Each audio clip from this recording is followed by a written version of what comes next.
flagship. If not, I will encourage you to go to imf.org.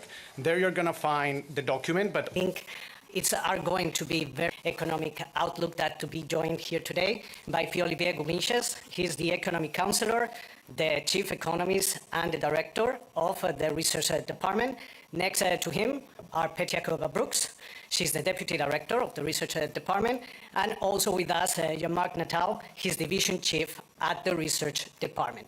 We're going to start with some opening remarks from Pierre-Olivier, and then we will proceed to take your questions. I want to remind everyone that this press conference is on the record and that we will also be taking questions online. Without further ado, Pierre-Olivier, the floor is yours. Thank you, Jose, and good morning, everyone. Now, let me start with the good news. The battle against inflation is almost won. After peaking at 9.4% year-on-year in the third quarter of 2022, we now project headline inflation will fall to 3.5% by the end of next year. In most countries, inflation is now hovering close to central bank targets. Now, inflation came down while the global economy remained resilient. Growth is projected to hold steady at 3.2% in 2024 and 2025. The United States is expected to cool down, while other advanced economies will rebound. Performance in emerging Asia remains robust, despite a slight downward revision for China to 4.8% in 2024. Low-income countries have seen their growth revised downwards, some of it because of conflicts and climate shocks. Now, the decline in inflation without a global recession is a major achievement. Much of that disinflation can be attributed to the unwinding of the unique combination of supply and demand shocks that caused the inflation in the first place, together with improvements in labor supply due to immigration in many advanced countries.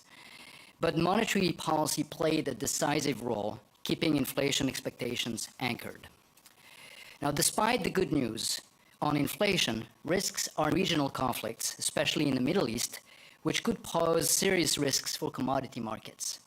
Policy shifts toward undesirable trade and industrial policies could also significantly lower output. A sharp reduction in migration into advanced economies, which can unwind some of the supply gains that helped ease inflation in recent quarters. This could trigger an abrupt tightening of global financial conditions that would further depress output. And together, these represent about 1.6% of global output in 2026. Now, to mitigate these downside risks and to strengthen growth, policymakers now need to shift gears and implement a policy triple pivot. The decline in inflation paved the way for monetary easing across major central banks. This will support activity at a time when labor markets are showing signs of cooling, with rising unemployment rates. So far, however, this rise has been gradual and does not point to an imminent slowdown. Lower interest rates in major economies are double pre-pandemic levels, and a few emerging market economies are seeing rising price pressures, calling for higher policy rates. Furthermore, we've now entered a world dominated by supply shocks from climate, health, and geopolitical tensions, and this makes the job of central banks harder. The second pivot is on fiscal policy. It is urgent to stabilize debt dynamics and rebuild much-needed fiscal buffers. For the United States and China, current fiscal plans do not stabilize debt dynamics. For other countries, despite early improvements, there are increasing signs of slippage. The path is narrow. Delaying consolidation increases the risk of disorderly adjustments, while an excessively abrupt turn towards fiscal tightening could hurt economic activity. Success requires implementing, where necessary and without delay, a sustained and credible multi-year fiscal adjustment. The third pivot, and the hardest, is toward growth-enhancing reform. This is the only way we can address many of the challenges we face. Many countries are implementing industrial and trade policy measures to protect domestic workers and fail to deliver sustained improvements in standards of living. They should be avoided when not carefully addressing well-identified market failures or narrowly defined national security concerns. Economic growth must come instead from ambitious domestic reforms that boost innovation, increase human capital, improve competition and resource allocation. Growth-enhancing reforms often face significant social resistance. Our report shows that information strategies can help improve support, but they only go so far. Building trust between government and citizens and the inclusion of proper compensation measures are essential features. Building trust is an important lesson that should also resonate when thinking about ways to further improve international cooperation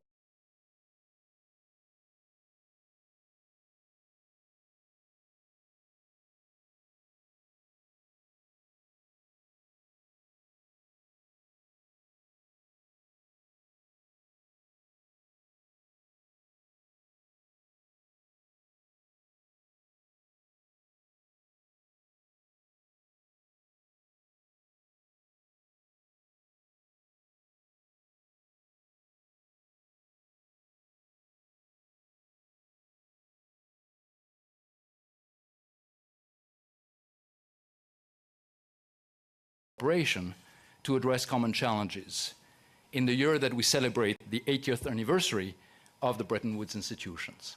Thank you.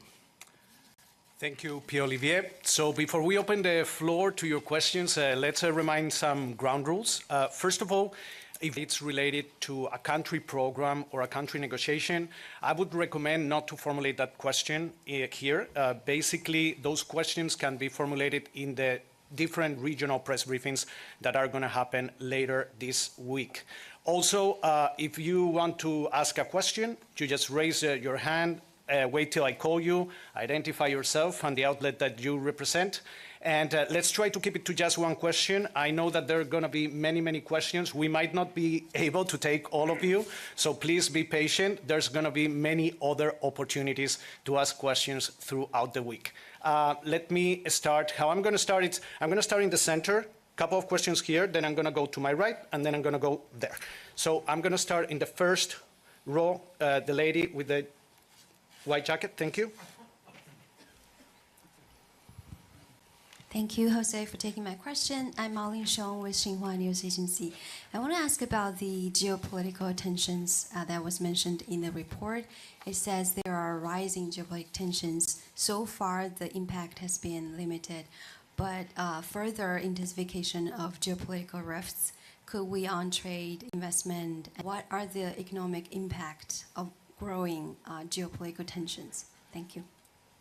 Yes, thank you. This is, of course, a very important question. This is something that we are very concerned about, the rising geoeconomic fragmentation, trade tensions between countries, measures that are disrupting trade, disrupting cross-border investment.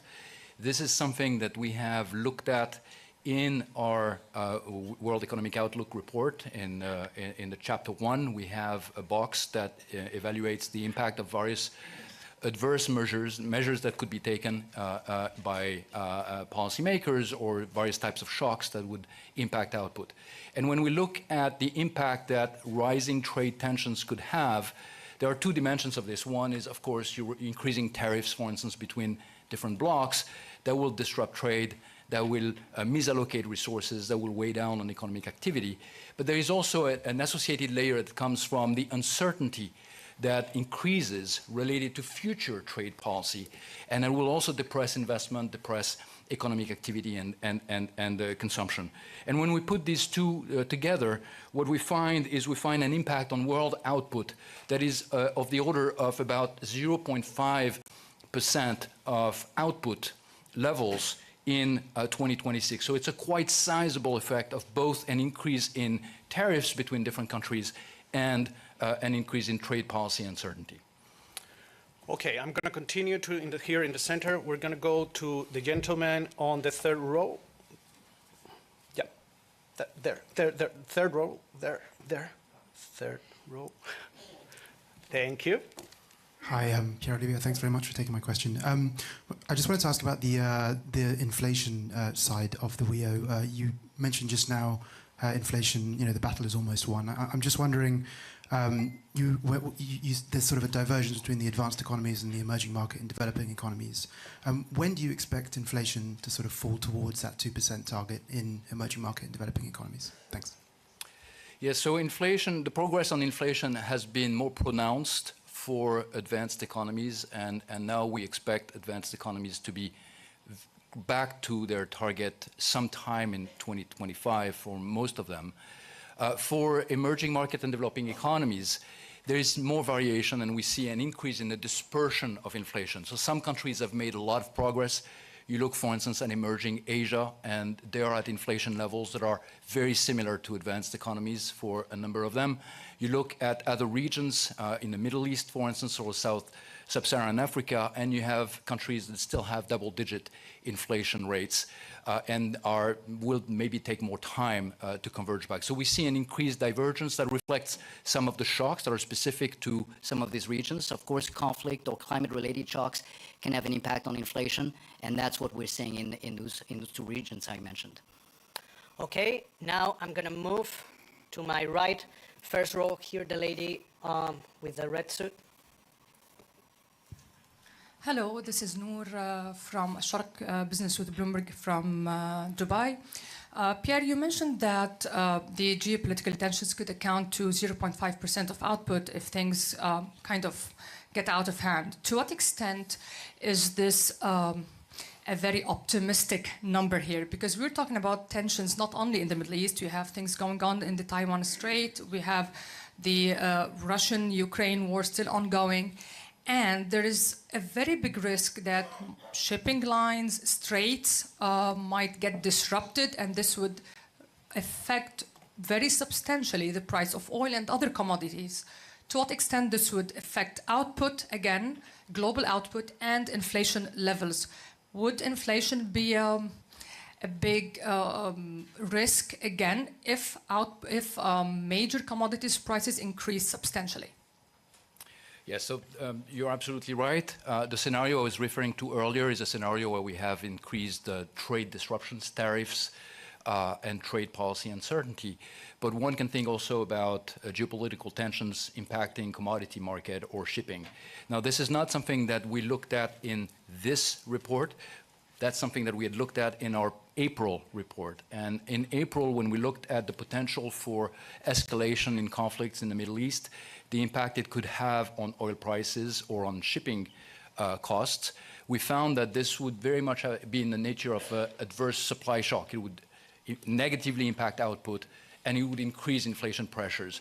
Now, the numbers we had when we did that exercise back in April, but they're still very relevant for the environment we're in now, and that was one of the layers I showed today, is that it would reduce output by another about 0.4% by 2026, and would increase inflation by something of the order of 0.7%, higher inflation in 2025. So this is something that is very much on top of the other tensions that I mentioned. This is why we are living in this world in which there are multiple layers of risk that could be compounding each other. Okay, I'm going to stay here, first row. Here, thank you. Thank you. My name is Simon Ateba with Today News Africa in Washington, D.C. I would like you to talk a little bit more about the situation in Africa. I know 2 years ago it was about COVID and then Ukraine. What do you see now, and what are some of the recommendations for Sub-Saharan Africa? Thank you. So the Sub-Saharan African region is one that is seeing growth rates that are fairly steady this year compared to last year, at about 3.6%, and then expected to increase to about 4.2% next year. So we're seeing some pickup in growth from this year to next year. But now, this is certainly a region that's been adversely impacted by weather shocks and in some cases, conflict. So the growth remains subdued and somewhat uneven, and that's certainly something that we are concerned about. But let me turn it over to my colleague, Jean-Marc Natal, to add some color. Happy to. Do you hear me? Okay. Yeah. There has been, over the last year and a half, there has been some progress in the region. You saw, inflation stabilizing in some countries, going down even, and reaching close to the target. But half of them are still at large distance from the target. and a third of them are still having double-digit inflation. In terms of growth, as Pierre-Olivier mentioned, it's quite uneven, but it remains too low. The other issue is debt in the region. Obviously, it is still high. It has not increased. It has stopped increasing, and in some countries already starting to consolidate, but it's still too high, and the debt service is correspondingly still high in the region. So the challenges are still there. There's been some progress. So in terms of the recommendation, in countries where inflation is very high, you would recommend tight monetary policy, and in some cases, when possible, help by consolidation on the fiscal side. It's complicated. It's in many countries, there are trade-offs, and consolidating fiscal is difficult when you also have to provide for relief, like in Nigeria, for example, due to the flooding. So targeting the support to the poor and the vulnerable is part of the package when you consolidate. I'll stop here. Okay, I'm moving to my left. I'm going to go, gentleman in the first row.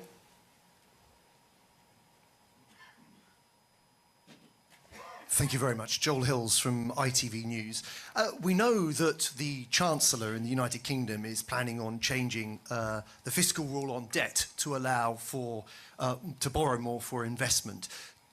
Pierre-Olivier, do you support this idea, and what, in your view, are the risks? And should the UK government continue to target a fall in debt of some description or a rise in public sector net worth?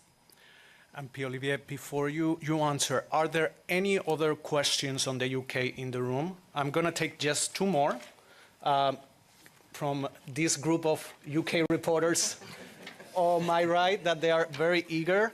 Just two questions more. We don't want to overwhelm.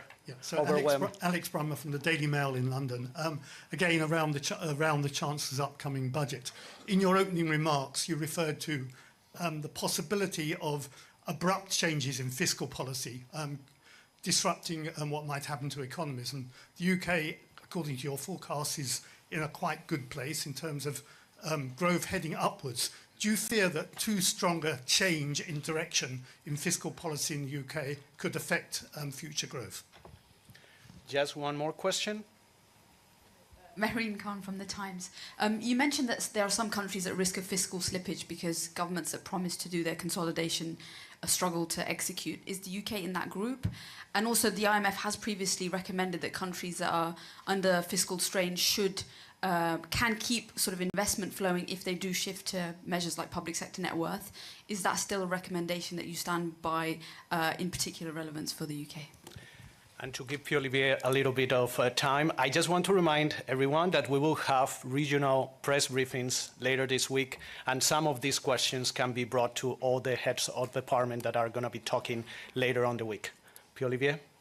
Yeah, so first I will make three quick remarks. So the first one is, of course, we're going to wait and see at the end of this month, on October 30th, the details of the budget that will be announced by the UK government, and at that point we'll be able to evaluate and see the detail of the measures and how they will impact the UK economy.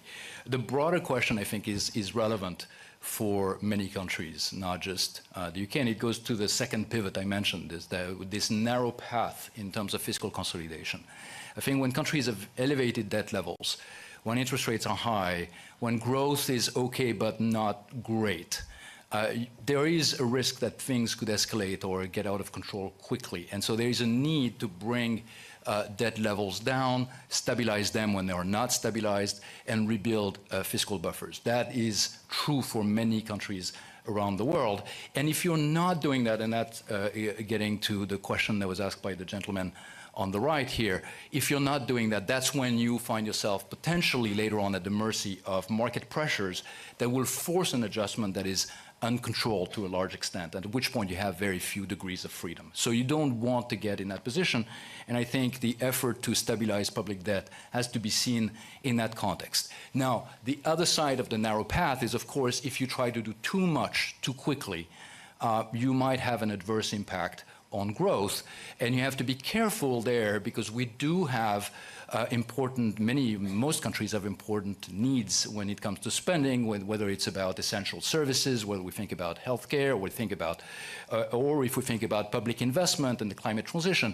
So we need to protect also the type of spending that can be good for growth. So finding ways, and this is something that our colleagues in the Fiscal Monitor report emphasize, finding ways to consolidate by reducing expenditures where it's needed, maybe raising revenues, often it's a combination of both, but doing so in a way that is least impactful on growth. It's country by country, there is no general formula, but that's kind of the nature of the exercise. That pivot, that second pivot, is absolutely essential at the point we're at. Again, precisely because we're in a world in which there will be more shocks, and countries need to be prepared and need to have some room on the fiscal side to be able to deal with them. Okay, last question on this side, then I will go online, and then I will go around the room again. The gentleman on the second row. Thanks, Jose. Pierre Rivera, question on Argentina. The IMF is maintaining its projections for the country for next year, improving GDP and inflation 45% at the end of the year. Oh, yes, sorry. Rafael Matos from La Nación. A question on Argentina. So the IMF is maintaining its projections for next year, but I wanted to see if you could give us a little bit more detail on where do you see the economy going, and if it's accurate to say at this point that the worst of the crisis is in the past. Thanks. We have received other questions regarding Argentina online from Liliana Franco. Basically, she wants to know what's behind our expectations for inflation for 2025. And I think that there are other Argentine reporters in the room. I see them in the back. Please, if somebody can get them the mic, and we can get all the questions on Argentina and then move on to other regions.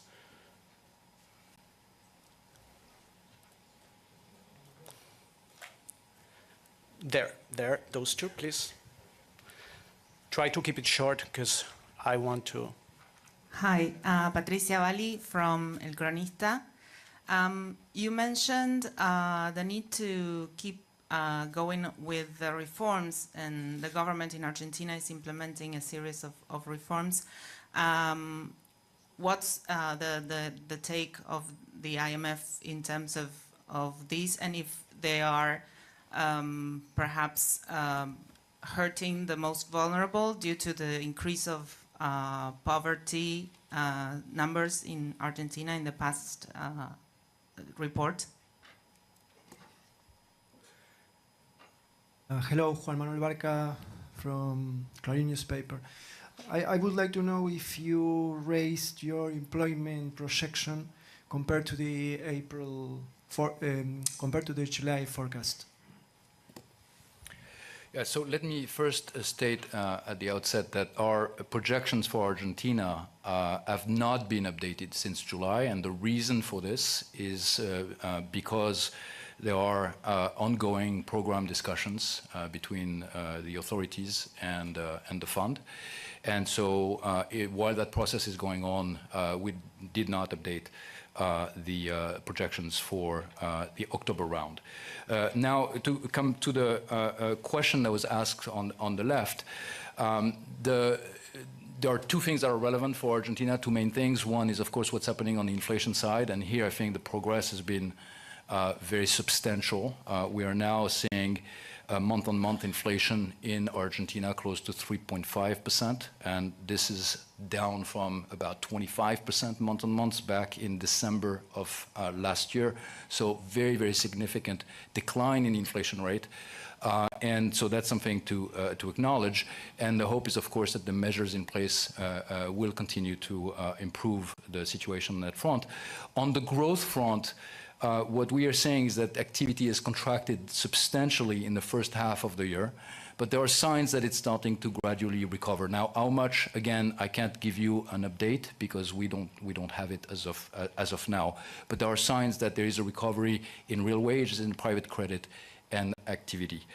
Now, of course, this has been difficult for the Argentine economy, the decline in growth of that nature. And that's something that, again, we are engaged in discussions with the authorities on the best way forward. I cannot comment more than that. Okay, now I'm going to get a question from our colleagues on WebEx. I think that where from ICAI it's there. Where can you hear us? Yes, clearly. So I have a question on China. Given China's recent implementation of various stimulus measures, such as support for the real estate sector, and interest rate reductions and other economic incentives, we've already seen a major boost in its capital markets. So how do you assess the potential impact of these developments on China's economic recovery and growth perspective? And also, how the external effects, such as the Federal Reserve's easing monetary path, will play a role here? Thank you. Before you answer on the Federal Reserve, there's other questions on China on the similar nature. There's a recent stimulus announced by the government and its effects.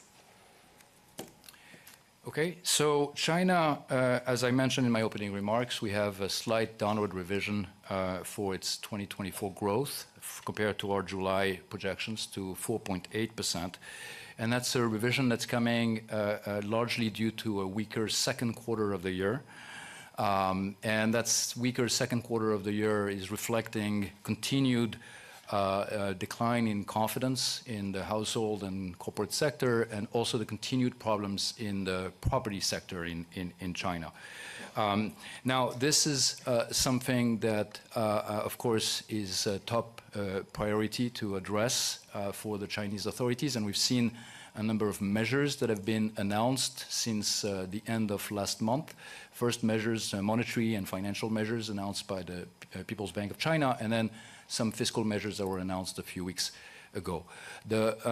These measures in general go in the right direction from our perspective. They are trying to improve the situation in the property sector. They're trying to, for instance, lowering borrowing rates or trying to improve the balance sheet of the property developers.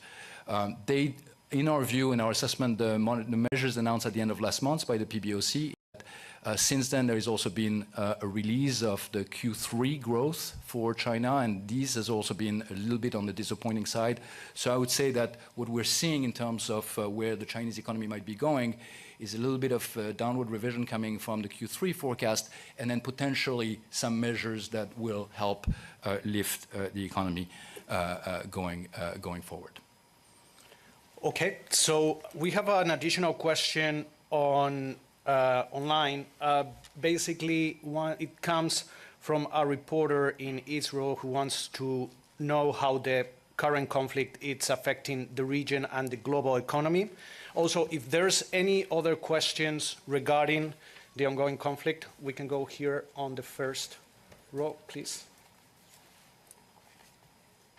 Hi, Amir Goma from Al Sharq Bloomberg. With the GCC countries increasingly focusing on diversifying their economy away from oil now, how the IMF sees the progress and how you assess that with the geopolitical tensions that may affect the attraction of the investment? Okay. So on the impact of the conflict in the Middle East on the countries in the region and maybe more broadly, let me ask my colleague Petya Koeva-Brooks to come in. Sure. Indeed, the conflict has inflicted a heavy toll on the region, and our hearts go to all who have been affected by it. We are monitoring the situation very closely, and what we could say at this stage is, apart from the enormous uncertainty that we see, is that the fallout has been the hardest in the countries in the region at the epicenter of the conflict. We've seen significant declines in output in West Bank, in Gaza. Lebanon has also been hard hit. Now we've also seen impact in on the economy in Israel, although there I think so far at least the impact has been smaller. Now beyond that, there has also been an impact on commodity prices, on oil prices. We've seen quite a lot of volatility though, as other factors have also come in, such as the concerns about global demand kind of have pushed prices in the opposite direction. Now, beyond that, when it comes to specific countries in the GCC region, when it comes to, for instance, Saudi Arabia, we've seen there actually the non-oil output has done very well, and we do have a small downward revision in the overall growth rate, but that is pretty much because of the voluntary oil cuts that have now been extended through November. Let me stop here. Thank you. Okay, we are coming here to the center of the room. I'm going to go way back.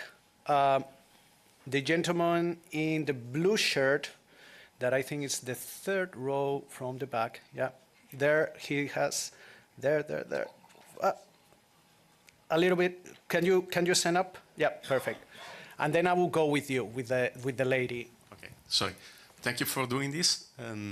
Your alternative scenario about the trade war doesn't seem so far from reality. Indeed, especially if Trump wins the elections. So could you argument about that? Thank you. We have a couple of questions similar to that nature. Yes, so I mean, of course, let me first preface by saying that we are not commenting on elections or potential platforms here at the IMF. What we are seeing when we're looking at the world economy goes beyond what might be happening in a single country. And this is why the scenario that we are looking at in box 1.2 of our World Economic Outlook is one that focuses on, if you want, an escalation of trade tensions between different regions, whether the US, the European Union, or China.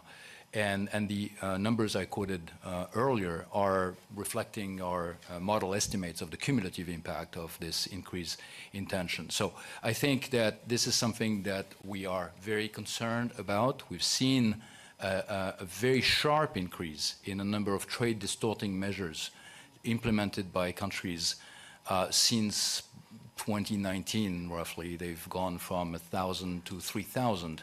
So tripling of trade distorting measures implemented by countries. And 2019 was not a low point. That was already something that was above what we were seeing in the 2010s.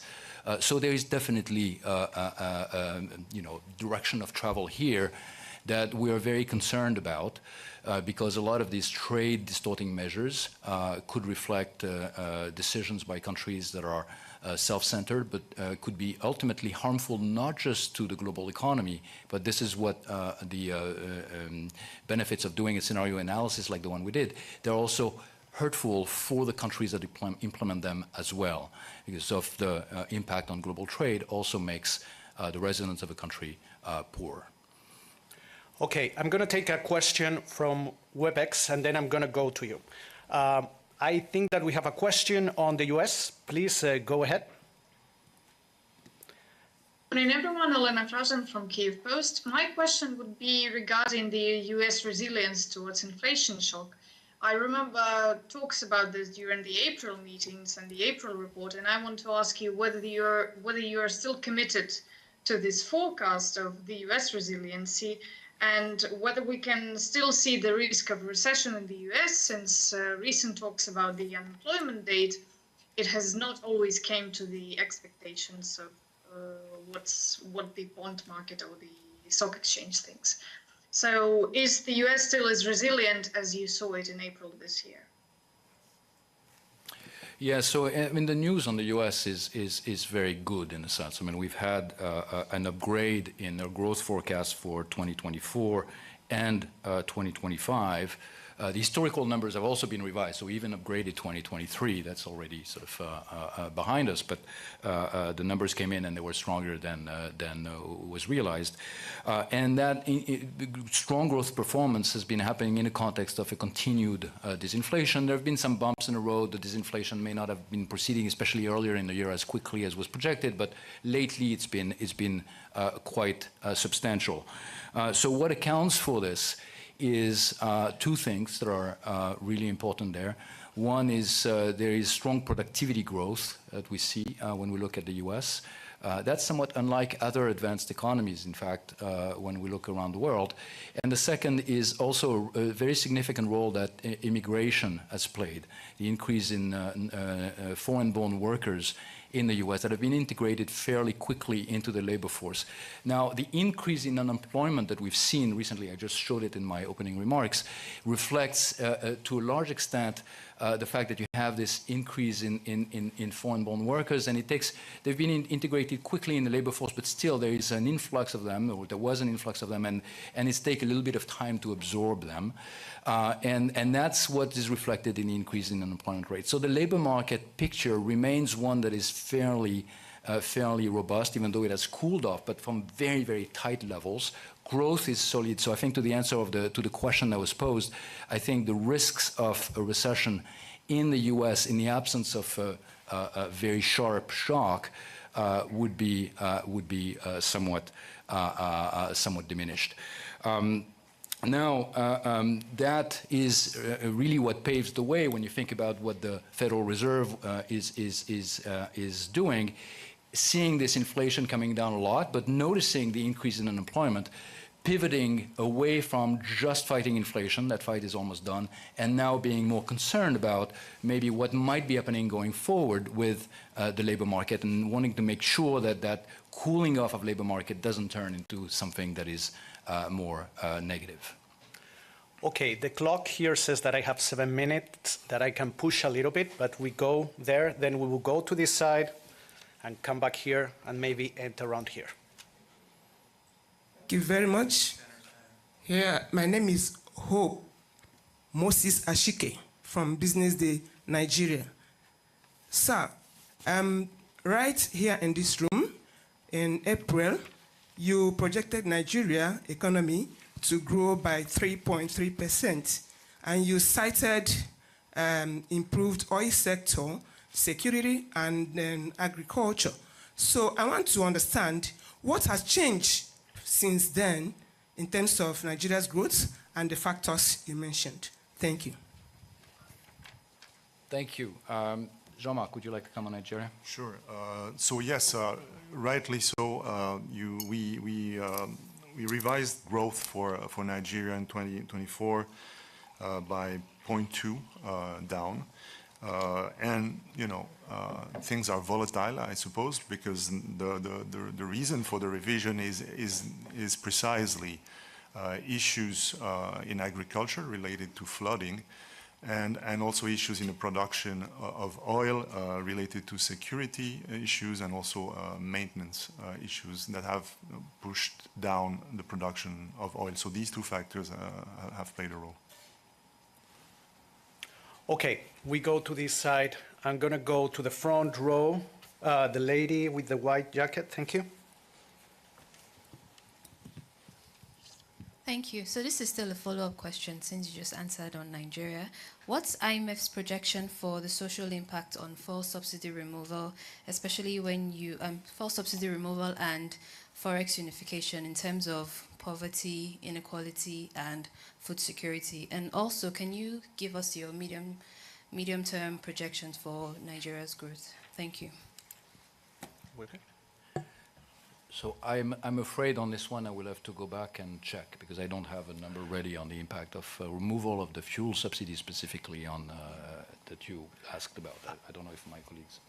And I will encourage you to formulate this question in the press briefing for the regional outlook for the African department. Probably there you will get your answer, but reach out to us bilaterally, and then we will get you the question. We're gonna go to the gentleman on the back.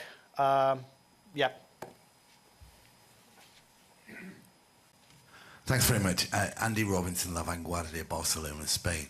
There seems to be a strange sort of divergence in the Eurozone economy in which Spain, you've revised upwards Spain's GDP growth forecast a whole percentage point, whilst Germany is languishing.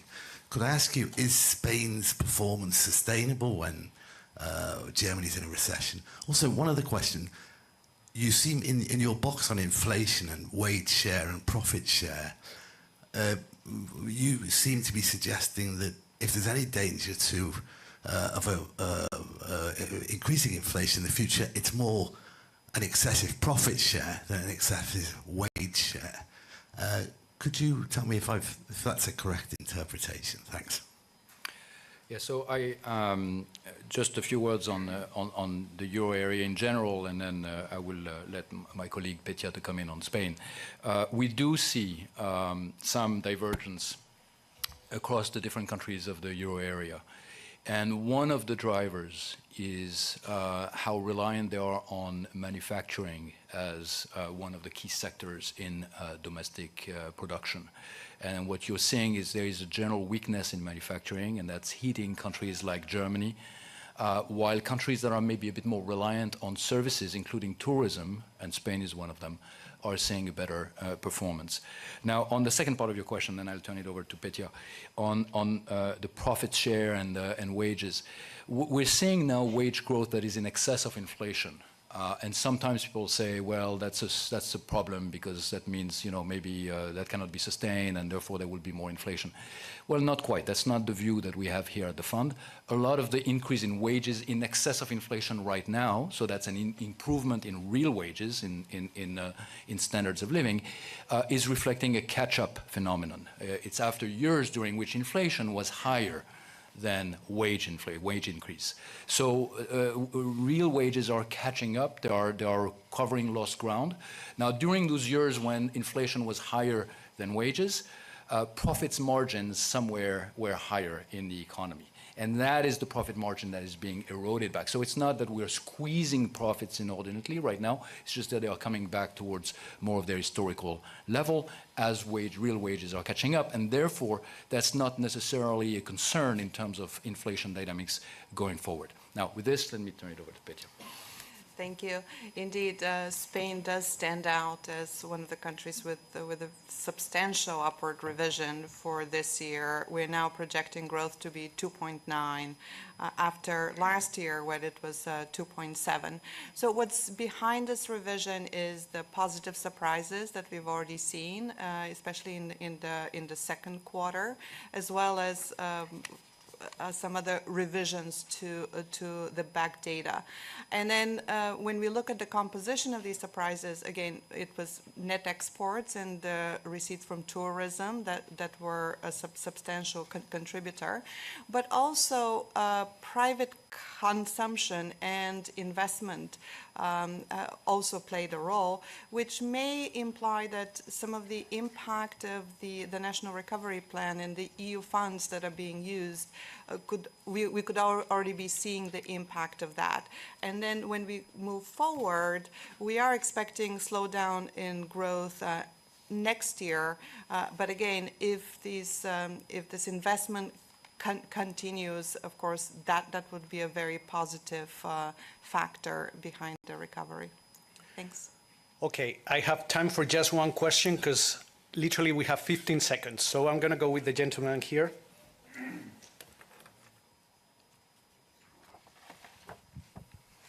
Thank you. Barry Wood, Hong Kong Radio. Mr. Gorincha, in April you said likely we will see one rate cut in the United States. We've seen it. The data, as you just said, is very good. Would further rate cuts be counterproductive? Well, in our projections, of course, we need to make some assumptions about what central banks are going to be doing, and this round of projection is no exception. So in our projections just released today, we're assuming that there will be 2 more rate cuts by the Fed in 2024, and then 4 additional rate cuts in 2025, and that will bring the policy rate towards a terminal rate that's around 2.75-3. Now, Why do we see the additional rate cuts? Well, in part, it's the progress on inflation. And then, as I mentioned earlier as an answer to an earlier question, the fact that we're seeing the labor markets cooling, and therefore the concern for the Fed is now to make sure that that last part of the disinflation process is not one that is going to hit activity. In chapter 2 of our report, we describe how that last mile could be somewhat more costly because as the supply constraints have eased and moved away, it becomes harder to bring down inflation at last mile without hurting economic activity. So it's important to also adjust the policy rate path in the direction of a little bit more easing as the economy is smooth landing. Okay, as in life, all good things have to come to an end. But before that, I want to thank you all on behalf of Pierre-Olivier, Petia, and Daniel, Jean-Marc, sorry, I'm having a deja vu here. Also, on behalf of the Communications Department, and a couple of reminders for all of you. The Global Financial Stability Report press briefing is going to happen in this same room at around 10:15 a.m. Tomorrow morning, you have the press briefing for the Fiscal Monitor, and later on the week, you will have the Managing Director's press briefing and all the regional press briefings that we've been talking about. I want to encourage you to go to imf.org, download the flagships, the World Economic Outlook, and if you have any questions, comments, feedback, everything to media@imf.org. So have a great day. Thank you.